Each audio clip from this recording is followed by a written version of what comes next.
Buenas tardes, es un placer enorme estar acá. Qué desafío después del almuerzo. Si alguien se piensa dormir la siesta, yo soy docente hace 30 años, no hay ninguna chance de que lo logren. Eso es lo único que voy a decir. Soy argentina y me dedico a los temas de la tecnología educativa desde mucho antes de que se hablara de la transformación digital. Créanme, cuando yo empecé a trabajar en el programa UBA 21, el programa de educación a distancia de la Universidad de Buenos Aires, había un subprograma de radio educativa, de televisión educativa, de subsedes donde se hacían las tutorías en el interior de la provincia de Buenos Aires. De esa tecnología educativa vengo. Y fueron 30 años muy emocionantes en los que me dediqué a la docencia, a la investigación. Trabajé en el Ministerio de Educación en mi país, hoy trabajo en el sector privado como responsable de los programas académicos de Microsoft en Latinoamérica. Y el viaje fue emocionante. Quiero agradecer especialmente a César, a Leticia, que no sé a dónde está, todo el equipo, por la gran ayuda. Y cuando me dijeron que yo tenía que hablar de un tema que era transformación digital, o nos transformamos o nos transforman, dije, no puede ser. Yo sé que llevamos décadas intentando transformar a los docentes y las razones tienen que ser otras, ¿no? No solamente eso que algunos denominan el determinismo tecnológico, esta idea de que la tecnología está por delante de las instituciones o de las personas. Ayer Santiago marcaba con una precisión absolutamente clara que pensar la tecnología como palanca es una idea errónea. Yo comparto esta apreciación. Sin embargo, creo que tenemos que reconocer algunas de las cosas que nos están pasando como sociedad contemporánea, como cultura contemporánea, como región, que están pasando en las escuelas de Latinoamérica, en las universidades. Y como les decía, vivo en la universidad. Este lunes di clase no a punta de innovación sentada en el piso. Mi facultad está tomada por los estudiantes en el marco de un conflicto muy serio que incluye reclamos, por supuesto, gremiales de los docentes. O sea que di clase en la calle sentada en el piso. Imagínense la semana que tengo. Estoy muy contenta de estar ahora acá con ustedes. En el año 2012 publiqué un libro cuya tapa está reflejada acá, que se llamó Enriquecer la enseñanza, los ambientes de alta disposición tecnológica como oportunidad. Y cuando elegimos la tapa con mi editora, teníamos conciencia de lo que estaban provocando en la región los programas de acceso a computadoras, lo que en algún momento se llamó el programa 1 a 1. Te había visto. El programa 1 a 1. Una imagen que ni siquiera estaba en mi mejor sueño cuando yo empecé a dedicarme a la tecnología educativa. Y lo que hice en este libro fue hacer una reconstrucción de mi trabajo como investigadora, que fue un trabajo dedicado a mirar esos ambientes donde se generaliza el acceso a la tecnología en dos momentos de la historia. Uno, que seguramente muchos de ustedes trabajando en las universidades han vivido, el momento en que se pone a disposición de las comunidades académicas en el nivel superior el acceso a Internet, en general por esfuerzos que hacían las propias universidades.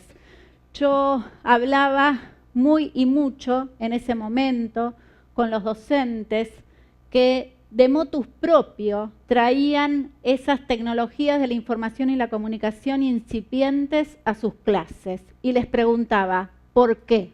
¿Por qué ustedes sí cuando el resto no lo está haciendo? Y así, por esa vía fue que empecé a construir la categoría de inclusión genuina, que siento que hoy es tensionada por los fenómenos que ocurren a nuestro alrededor, pero que todavía me parece permite alguna interpretación interesante. La inclusión genuina tiene que ver con las decisiones de los docentes y las docentes que de motus propio, sin presión institucional, sin atenerse a la moda, sin pensar que van a ser castigados o favorecidos por usar o no usar la tecnología, la usan.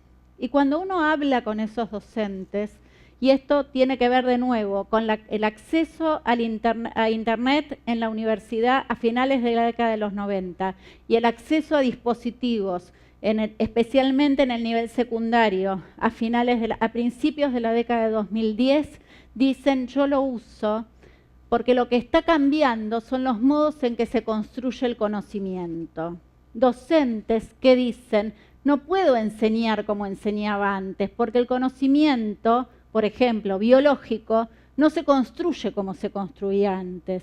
Y el modo en que se construye actualmente pone en escena una trama que tiene que ver con las tecnologías de la información y la comunicación. Entonces acá no hay moda, hay una decisión epistemológica. Si lo saco, ya no estoy enseñando lo que me comprometí a enseñar, que es una visión actualizada del campo del conocimiento. Y esto se ve especialmente en los registros que tienen que ver con los docentes universitarios, en nuestro trabajo de campo que aborda las prácticas de los docentes universitarios.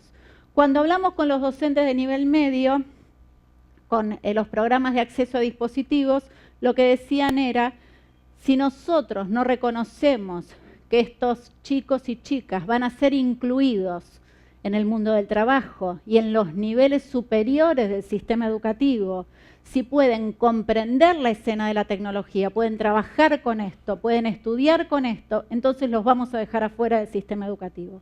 De nuevo, las razones no tienen que ver con la presión, no tienen que ver con el incentivo, no tienen que ver con la moda, tienen que ver con un reconocimiento que es epistemológico y cultural.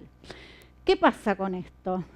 Lo principal es que cuando las tecnologías, en este sentido, con docentes comprometidos que las abrazan porque tienen estos argumentos fuertes, las ponen en el aula es más complicada. A diferencia de lo que prometió la tecnología educativa durante décadas, no viene a resolver el problema es más complejo. ¿Por qué es más complejo? Porque si antes yo le decía, vas a estudiar con este libro, ¿sí?, que lo elegí yo, la preocupación porque se formaran los criterios disciplinares estaba orientada por esta lectura. En este momento los estudiantes tienen este libro y están validándolo con tantas otras fuentes en Internet y además tienen resúmenes y además tienen trabajos que no tienen ningún criterio académico. Eso por nombrar como el problema más conocido. La construcción del criterio disciplinar tiene que desmontar, entre otras cosas, criterios de organización de la información que no tienen nada que ver con lo académico. El problema desde el punto de vista didáctico es más complejo, no es más simple. Por eso empecé a pensar que las inclusiones genuinas de la tecnología en las prácticas de la enseñanza tienen sentido epistemológico, cultural y didáctico. ¿Qué pasa con la complejidad que crean? Que es una complejidad contemporánea, que es una complejidad que pone a los estudiantes, y hoy acá se mencionó, en la escena de lo que es el mundo en el que les va a tocar vivir, que es complejo, donde frente a cada decisión que vayan a tomar, tienen que pensar, poniendo en juego lo que los psicólogos cognitivos llaman un pensamiento de vía alta, procesos cognitivos superiores. Bueno, yo creía que esto funcionaba bastante bien para hablar de las prácticas de la enseñanza y la inclusión de la tecnología, pero hace algunos años leí junto con mi equipo un trabajo que fue una especie de cimbronazo. Este es Michel Serres, un intelectual francés, un señor mayor, se declara abuelito, preocupado por sus nietos, que escribió un trabajo fenomenal, breve, que se llama Pulgarcita, publicado en 2013 por Fondo de Cultura Económica. Serres dice en este trabajo, Pulgarcita, homenaje a las niñas, pero hablando de todos los chicos que están todo el día con los pulgares en el celular, mientras nosotros tratamos de explicar algo, dice, Pulgarcita no quiere escuchar el libro dicho. Pulgarcita nació en un mundo, decía hoy Juan, que le permite encontrar lo que necesita en el momento en que lo necesita. Sabe que no tiene por qué ser ahora. Va a ser cuando quiera. Y esto justifica, y acá hay una tremenda metáfora para todos los que están en el aula, justifica el murmullo creciente que todos estamos escuchando. Pulgarcita no quiere escuchar la página que habla y mientras tanto habla con los compañeros. Esto pasa en todos los niveles del sistema y cada vez más, dice Serres, con razón, pasa en las universidades. Nosotros estamos haciendo un esfuerzo tremendo, que estoy haciendo, y la gente está viendo, ¿sí? Decidiendo si escucha, si quiere escuchar. Cuando leímos Pulgarcita con mi equipo dijimos, ¿qué vamos a hacer? ¿Qué vamos a hacer frente a esto? Y encontramos una pequeña pista que deja Serres en este trabajo, una pequeña gran pista, por la cual yo le tengo un profundo agradecimiento. Serres dice, en el aula lo que queda es inventar. Si queremos que haya razones para seguir estando en el aula, lo que tiene que suceder en el aula es un acto único que no se encuentra en YouTube. Entonces, acá hay de nuevo un desafío enorme. Hoy se hablaba del desafío complejo que tenemos los docentes, pero también hay una gran pista. Nosotros nos miramos, les estoy hablando del año 2016, y dijimos, ¿qué implica esto para los docentes que somos? ¿Qué implica inventar? Inventar en una escena donde quienes están en el aula en general están conectados. Evidentemente no es igual la realidad en los sectores rurales, no es la realidad tal cual en los sectores más marginados de la sociedad, pero el acceso tiende a crecer. ¿Qué vamos a hacer con esta escena? Y nos dimos vuelta y dijimos, busquemos en la didáctica, busquemos, Hugo, busquemos, ¿dónde está Hugo? Busquemos en el método, busquemos en las cuestiones metodológicas. Y la realidad es que las cuestiones metodológicas que tenemos desarrolladas no capturan bien los fenómenos contemporáneos referidos a lo que estamos haciendo al mismo tiempo que estamos dando clase. Entonces dijimos, vamos a empezar a construir con las tendencias. Identificamos allí por 2016 4 tendencias con las que íbamos a trabajar en el marco de la clase, y estoy hablando en este caso de la clase universitaria. Dijimos, una es intermitencia online-offline, la señaló Bauman en un artículo que se llama Dilemas del vecino contemporáneo. Estamos acá, pero al mismo tiempo estamos en otro lado. Ustedes están mirando los celulares. Entra un WhatsApp que dice, ¿quién iba a buscar a los chicos al colegio hoy? ¿Sí? Bueno, siempre hay uno que sale corriendo frente a esa situación. Estamos acá y al mismo tiempo estamos en otro lado. Hay que pensar una clase donde esto sucede. Otra, bien planteada por Brinfieldson y McAfee en un libro que se llama The Second Machine Age, tiene que ver con la combinación de aplicaciones. Un buen ejemplo de combinación de aplicaciones es Waze. ¿Quién usa Waze en la audiencia? Casi, no diría todos, pero realmente unos cuantos. Waze es una aplicación que tiene la función que tenía el GPS, ¿sí? Que puede entender cómo nos vamos a registrar, cómo nos vamos desplazando, pero que además incluye la inteligencia social de la gente que está manejando. ¿Sí? Y dice, por ejemplo, no pases por tal calle donde hay un piquete. ¿Sí? En nuestra ciudad es bastante habitual. Entonces, con esto, lo que se pone de nuevo en acto no es una aplicación, son muchas aplicaciones combinadas. En una escena que se acerca, según estos autores, a esa inteligencia artificial tan prometida y que recién ahora vemos explotar. Un conductor, yo llego a Lima, alquilo un auto y con la inteligencia de Waze puedo ser la conductora más avesada de la ciudad, según estos autores. ¿Qué hacemos con esto? De nuevo, en clase, nuestros estudiantes yo estoy hablando, están filmando, en algunos casos están haciendo streaming, en otros están subiendo a la nube el video, ¿sí? Eso es combinación de aplicaciones. Tiene un poder que no llegamos ni a empezar a entender los docentes. Ni les digo cuando ponemos un parcial o una hoja de evaluación sobre la mesa. Sacan una foto y la suben a la nube. Y yo digo, ¿pero por qué? Porque hay un curso que va a hacer esa evaluación mañana. No, contestan los estudiantes, para los del año que viene. Son la generación más solidaria de estudiantes que hemos visto en la era de la humanidad. La primera conclusión que deberíamos sacar es que nunca más deberíamos tomar una prueba otra vez, ¿sí? Sepan que desde este momento todas las evaluaciones tienen que autodestruirse, ¿sí? Para los que creen que esto se puede estandarizar, vengan a discutir conmigo. A ver, bueno, por supuesto, conectadas con las anteriores, las formas de registro. Estamos registrando todo lo que hacemos y ni les digo los jóvenes que están haciendo de su vida desde que se levantan una historia de Instagram, ¿sí? La oportunidad que tenemos inconmensurable respecto de las prácticas de la enseñanza, si por ejemplo ponemos toda esa fuerza al servicio de la documentación de prácticas que tienen una búsqueda innovadora, creo que vamos a estar en condiciones de construir la mejor pedagogía posible. ¿Por qué? Porque tendríamos evidencia empírica para construir los marcos que necesitamos.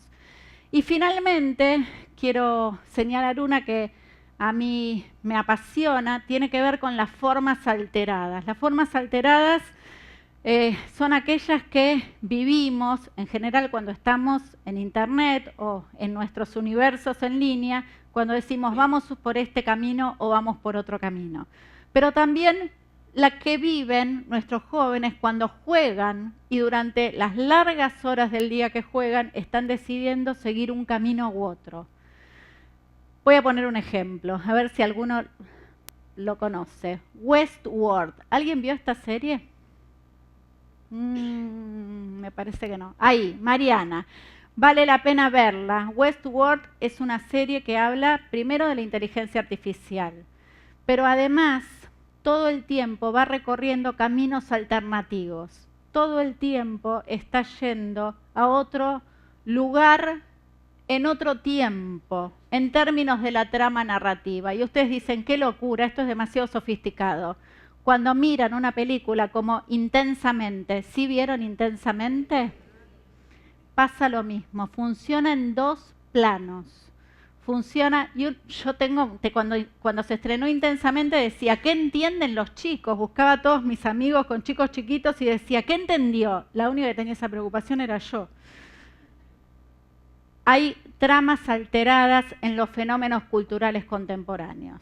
Voy a tener que volver un chiquitín para atrás, perdón.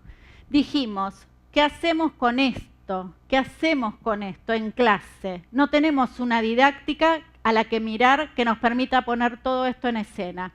Y construimos este concepto, hagamos una didáctica en vivo. Una didáctica en vivo es una didáctica que en clase trabaja con las tendencias culturales y las tendencias sociales. Las pone en la compleja construcción del aula, presencial o virtual. Documenta lo que sucede y va generando un marco más contemporáneo para pensar la vida en el aula. ¿Qué nos pasó cuando hicimos esto? Empiezan a aparecer fenómenos que ayer Santiago en su presentación mencionó, de alguna manera también Rosa hoy. Empiezan a aparecer fenómenos de cocreación, porque ellos, los estudiantes, tenían dudas respecto de ¿y cómo hago? ¿Tengo que elegir si voy por un camino u otro en la clase? Nosotros también teníamos dudas. Hicimos fundamentalmente experimentos. Construimos tramas inmersivas para las clases, nos metimos con los temas en profundidad. No se puede innovar y enseñar 400 temas en un curso, 40 tampoco. Sí, hay que tomar decisiones que nos permitan ver los temas como tramas narrativas que habitamos, que abrazamos, como historias que queremos vivir, diría Frank Rose. Creamos clases donde, frente al fenómeno de la creación, aparecen necesariamente diferentes voces, clases donde lo normal, si uno quiere establecer un diálogo con alguien que sabe mucho de la historia de la tecnología y la educación en Perú, como Hugo, le dice, Hugo, ¿te puedo llamar mañana para que te conectes a tal hora en la clase? Y la gente dice que sí. Clases que se registran y que se publican. Todas nuestras clases se reconstruyen cuando terminan y están publicadas en el ámbito de las redes sociales. Clases que fundamentalmente nos permiten pensar abrazando la diversidad, que nuestros estudiantes son distintos, que tienen derecho a elegir qué cosa les interesa más, qué cosa quieren hacer, qué cosa quieren realmente aprender, en el marco de un currículum que hay que garantizar, pero que no los podemos garantizar a esta altura de la humanidad para todos y para todas de la misma manera. Entonces, la transformación digital sostiene esto, propuestas muy complejas que hay que registrarlas para poder reconstruirlas como marco. ¿Cómo siguió esto? En 2018 dije, ¿qué nos está pasando con toda esta experiencia que estamos recorriendo? Y después de varios meses medulosos dedicados a convertir esto en un libro que está publicado y que se llama Reinventar la clase en la universidad, me di cuenta que ese núcleo pedagógico del que ayer hablaba Santiago, por lo menos en nuestra aproximación, en nuestra vida, en nuestra experiencia, tiene que ver con el corazón de la clase, el tiempo que pasamos desplegando una práctica de la enseñanza. Es ahí donde quiero detenerme un minuto para pensar la transformación digital. Esa es una clase en la facultad. Y uno diría, esa es una clase en mi facultad. ¿Ustedes creen que todas las clases en mi facultad son así? Ni remotamente. Ayer una estudiante, Lucía, a raíz del conflicto que estamos viviendo, hizo un posteo preocupante, doloroso, donde entre otras cosas dijo que nosotros en la facultad hablamos de transformación y las prácticas pedagógicas que sostenemos son de hace un siglo, en la mayor parte de los casos. Lograr esto, el rediseño del espacio, fue mucho trabajo, fue un trabajo como colectivo, fue un trabajo hecho con los estudiantes, fue un trabajo que nos llevó a revisarnos a nosotros mismos y un trabajo que creemos, no solo que creemos, que hemos demostrado que es posible.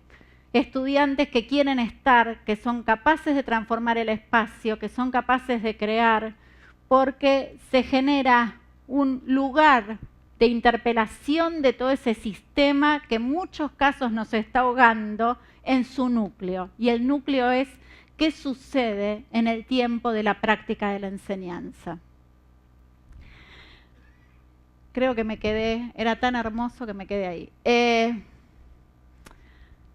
Yo tiendo a pensar que hablamos de cambio pedagógico hace el último siglo prácticamente, que sabemos, entendemos las bases del cambio en la pedagogía que tiene que ver con los centros de interés en adelante, el aprendizaje basado en proyectos, la clase invertida, el trabajo de resolución de problemas, etcétera, etcétera, etcétera. Pero no hemos podido hacer con esto una ola. Y estamos viviendo un momento de la historia en lo que empieza a pasar, y por eso cruje, hoy se hablaba del crujido, es que las formas culturales no nos esperan. Los chicos y chicas desde muy chicos participan, desde muy pequeños, participan de fenómenos culturales muy complejos en la trama de la tecnología. Ustedes han visto esos niños muy pequeños que tienen una tablet en la mano a la hora de comer, para que coman, ¿sí? Esos son los pulgarcitas y pulgarcitos que estamos recibiendo en el sistema educativo. Y el sistema educativo, que no ha cambiado a escala, que no ha cambiado en la mayoría de los casos, genera una distancia que se está convirtiendo en un abismo. Entonces, lo que propongo es reinventar la clase. Y en la reinvención de la clase el estudiante puede estar en el centro si queremos. Yo estoy de acuerdo con esto, pero la reinvención es un proyecto de los docentes, es un proyecto de las instituciones y es un proyecto complejo en el que sí tenemos que trabajar como colectivo. No alcanza con que un docente quiera innovar, lo sabemos desde Montessori en adelante. Innova ese docente. Es un diseño, lo que llamamos un diseño de autor. Pero no alcanza, no alcanza. Hoy estamos viviendo una situación, si Thomas Frey, un momento de la historia, si Thomas Frey tiene razón, en el que en las próximas 3 décadas se va a duplicar el conocimiento construido en toda la historia de la humanidad. La pregunta es, ¿en qué lugar queremos estar los docentes? ¿En qué lugar queremos que estén nuestras instituciones educativas más allá del nivel? Y estoy haciendo este planteo con un alcance que va desde la educación básica hasta la educación superior y llega al posgrado. Y ahí, de nuevo, ayer nos planteaban imitar o reinventar. Yo creo que tenemos muchas pistas, muchas palabras, una jerga en general inventada en el marco de la tecnología educativa por los pedagogos o por los tecnólogos o ya no sé bien quién. Hay mucho de esto de lo que hablamos todo el tiempo, pero hay algo que sigue estando en el corazón de la clase, que es una trama clásica, un invento de la didáctica clásica, que está centrada en la explicación, que toma hegemónicamente el tiempo de la clase, que sigue con la aplicación, a veces mejores aplicaciones, más interesantes, problemas más complejos, pero que es aplicación de la teoría construida, explicada, y termina con la verificación, ¿sí? La verificación hecha como lugar común de este proceso. Y en un estilo de tratamiento que mi maestra Edith Litwin llamó la secuencia lineal progresiva. Primero pasa esto, después pasa esto, después pasa esto, después pasa esto, después pasa esto. No podés dar esto si no diste esto. No podés dar aquello si no diste esto. Y como Rosa señalaba esta mañana, si igual no lo aprendieron. Y si los jóvenes participan de un universo cultural donde esa secuencia progresiva lineal ha sido pulverizada. Entonces, para mí, este es el corazón del problema. Es la persistencia, más allá de un mundo complejo, lleno de textualidades cruzadas, hipermedial, aumentado por la tecnología, etcétera, etcétera, la persistencia y la insistencia que tenemos en el marco de las clases de seguir con esta trama. Y la pregunta es, ¿para qué? ¿Para enseñar el estado del arte? ¿Para enseñar lo que ya sabíamos? Bueno, hoy Juan lo decía, está en YouTube y los estudiantes saben que está en YouTube. Por eso, el camino de la pregunta que acá se ha planteado, ¿qué sentido para la educación en las próximas décadas? Es un camino que tenemos que recorrer desde mi punto de vista pensando originalmente, pero poniendo además a las instituciones educativas, de nuevo, de todos los niveles, en el lugar de ser motores de invención. No es lo mismo hacer esto en primaria que hacer esto en universidad, pero creo que hay algo de esto, y lo estamos viendo en muchísimos casos que estudiamos en todos los niveles del sistema, que hay sabores donde en los diferentes niveles la invención ocurre. ¿Cuándo ocurre en la escuela primaria? Cuando lo que se aprende en relación con el afuera. Cuando lo que aprendo es porque estoy resolviendo un problema que está en la calle, un problema de la comunidad. Y cuando lo resuelvo, no solamente esto se vuelve un aprendizaje inolvidable, sino que genero una transformación positiva en la comunidad. Esto en la universidad tiene el alcance de la construcción de conocimiento original. No sé si está por acá Pablo, pero hoy hablábamos de qué implica no solamente la función de investigación en la universidad, sino la posibilidad de pensar en serio la función de investigación articulada profundamente con la docencia. yo creo que en cada clase del nivel superior tenemos una obligación que es enseñar, trabajar, construir con nuestros estudiantes conocimiento original. Los que hacemos investigación podemos hacer a los estudiantes partícipes de nuestras investigaciones como parte del tiempo de docencia. Y esto en general no sucede. ¿Por qué? Porque de nuevo, estamos usando el tiempo en enseñar el estado del arte. ¿Cómo vamos a mirar, cómo vamos a ubicarnos de cara a las próximas 3 décadas si seguimos pensando para atrás? Y acá es donde, para César, que me dijo hay que pensar en el cambio a nivel sistémico y tenés que pensar en ese nivel, sí creo que hay algunas decisiones que tenemos que tomar, y acá se habló mucho de esto desde la perspectiva de las políticas. Me quiero concentrar, se me terminó el tiempo, en mencionar 4.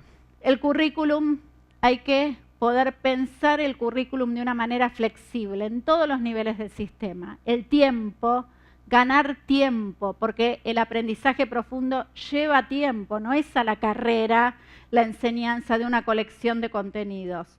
Es la inmersión en ciertos contenidos desde una perspectiva de profundidad. Es el espacio rediseñado, como vimos en la foto, y es dejar de pensar que la mejora del sistema, el cambio, la riqueza va a venir de la evaluación, porque ya sabemos que no vino.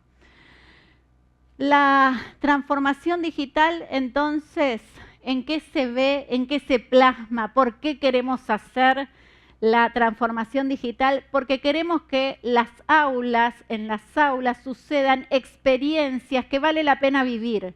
No que vale la pena que todos vivamos. Los estudiantes queremos que se queden, queremos que terminen todos los niveles del sistema educativo. Para que la experiencia sea inédita, sea única, sea original, tengo que poder crear, dialogar con otros que están en otros lugares, tengo que poder documentar, externalizar, poner afuera. La transformación digital sostiene y alienta todo este proceso. No hemos tenido nunca en la historia esta oportunidad, que es construir una vida rica en el aula, no empujada, apalancada por la tecnología, pero sí sostenida y amplificada por la tecnología.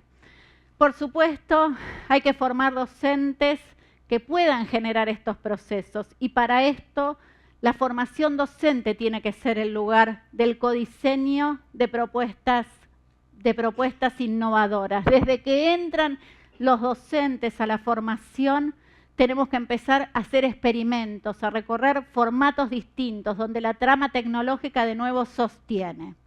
Y para terminar, solamente contarles que hace unos días, unas semanas, en otra conferencia que di, había estudiantes, muchos estudiantes, no solamente gente con responsabilidades como docentes y autoridad en el sistema. Y les preguntamos a los estudiantes, ¿ustedes tienen para decir algo acerca de esto? Este estudiante es un estudiante de nivel medio en la ciudad de Posadas, en la provincia de Misiones. Tiene mejores ideas respecto de cómo generar el cambio en las prácticas de la enseñanza que las que he escuchado de muchísimos otros especialistas. Y no estamos preguntándoles a los estudiantes qué ideas tienen, no para la política de formación docente, para la clase de mañana, para el 2019, si quieren que nos pongamos un horizonte cercano y que no nos pase lo mismo en el próximo CADE. Para el 2019, yo invito a un ejercicio que tiene que ver con, cada vez que entremos al aula, con la responsabilidad que tengamos de docente, de autoridad, de supervisor, de aliado, pensemos seriamente si se está repitiendo esa secuencia clásica didáctica, porque si es así, de nuevo, eso se puede ver on demand. Construyamos juntos, pongámonos un horizonte cercano, alentado por las políticas que dejan espacio para crear en el aula, construyamos esas aulas que son motores de invención de conocimiento original. Esa es la relevancia que necesitamos y la que merecemos que tengan nuestras instituciones educativas en el corto plazo. Muchas gracias.